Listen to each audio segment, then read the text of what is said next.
We're coming off of God of War 2018. How do you top that? How do you deliver something that players will love maybe just as much as God of War 2018? The pressure was tremendous.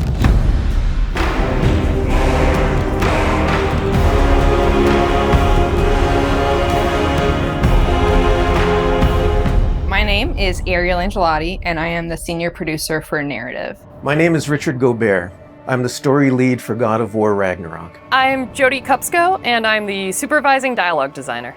It's my job to shape the story along with our writing team, our narrative director, and game director. As a producer, it's my job to help build a team to create that content, to own the schedule in realizing that content. I oversee the dialogue production throughout the entire titles. Every line of dialogue that you hear, every human vocalization and effort and grunt, our team touches.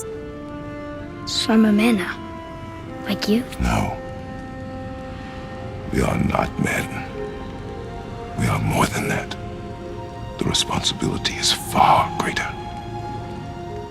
In the story of God of War 2018, we find Kratos seemingly having turned over a new leaf in the Norse lands.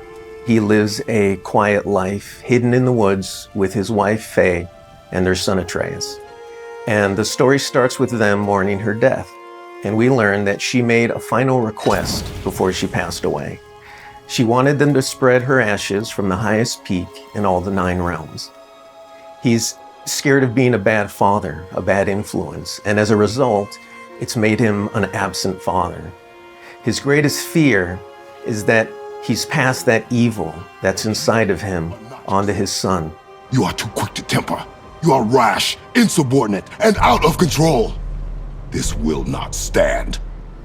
You will honor your mother and abandon this path you have chosen. It is not too late. They befriend Freya, who is an exiled Vanir goddess who used to be married to Odin. They meet Mimir, the self-proclaimed smartest man alive, who serves as their guide and their confidant. And they meet the Holdra brothers, Brock and Sindri, who are world-class weaponsmiths who end up their main source of upgrades and equipment. Now, among the enemies they make are the Aesir gods, whose leader is none other than Odin, someone we never meet in God of War 2018, but who casts a very long and dark shadow over the 9 realms. There are consequences to killing a god! Why? How do you know? How do you know? After many adventures, Kratos and Atreus end up fulfilling Mom's wishes, and over the course of that journey, they find out more about each other and about themselves, and finally find a common ground between them. They become the close family unit that Faye hoped that they would become. In God of War Ragnarök, we fast forward a few years, and little Atreus is now a teen, and they're back to hiding out in their home in the woods in Midgard. During the course of the previous game's events, they were forced to kill Odin's grandchildren, Magni and Modi, the sons of Thor. Thor does a lot of the lion's share of Odin's dirty work, and as a consequence, he's a very violent, unstable personality. At the end of the last game, they were also forced to kill Balder, the son of Odin and Freya, and that has its own set of consequences. He was a very powerful chess piece for Odin, one that Odin is incredibly bitter about losing. Freya has vowed vengeance against them for the killing of her son.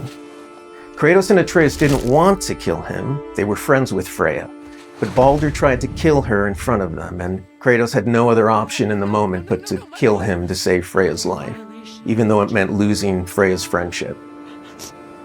I will parade your cold body from every corner of every realm and feed your soul to the vilest filth in hell. That is my promise. He saved your life. He robbed me of everything.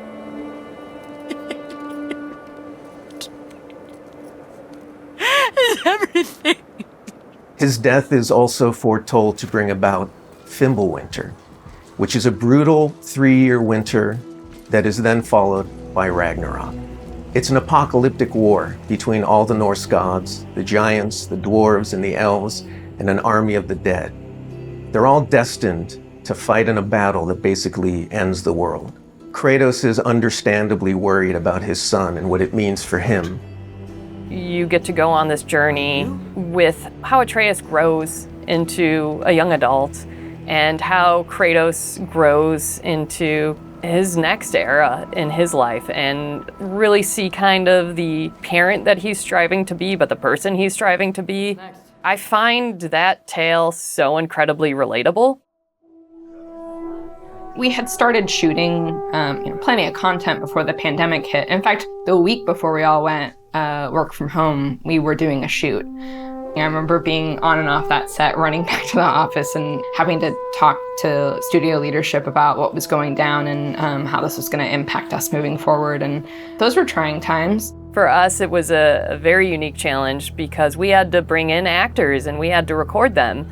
And so we had to look at different ways of adapting our typical motion capture process and dialogue recording process so we can continue production and continue at the quality that we wanted for our players and our fans. We had some actors stand in for other characters, actors who were already, who were like core to one of the scenes, might just be able to play a background character in another scene to be able to avoid a situation where too many people were on set on any given day.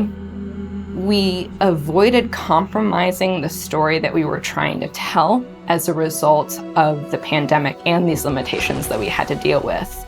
There were no cinematics that we changed. We still have the same characters in them in the final game. We just had to get a bit creative with how we shot the content. Our actor for Atreus, Sonny, is a teenage boy, and his voice changed dramatically throughout the several years on this title.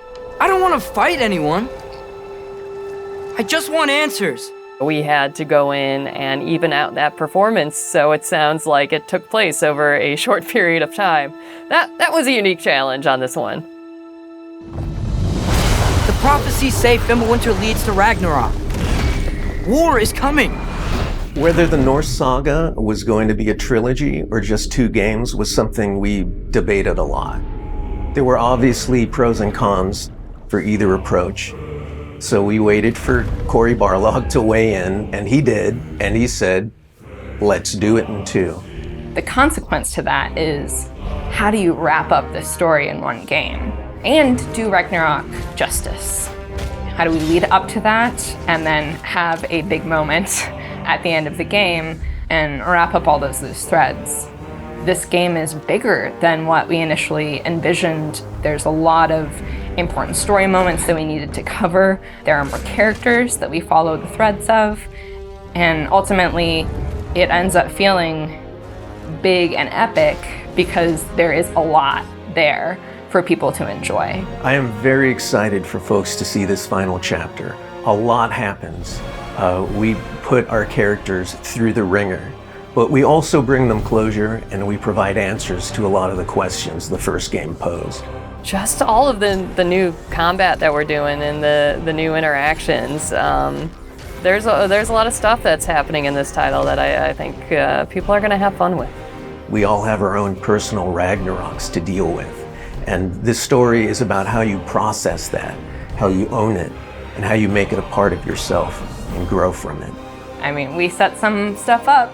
At the end of last game, there's going to be some consequences this game. We're going to see how things play out between Freya and Kratos. We're going to see how the evolution of the family relationship continues. You got Brock and Sindri, the dwarves, who are kind of part of your makeshift family now.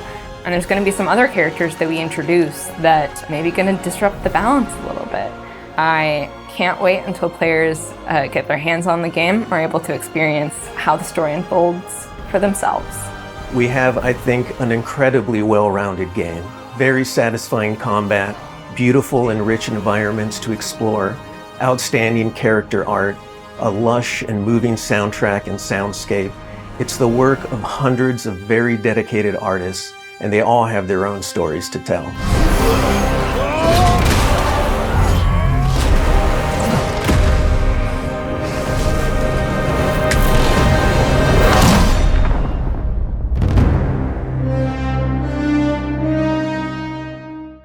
so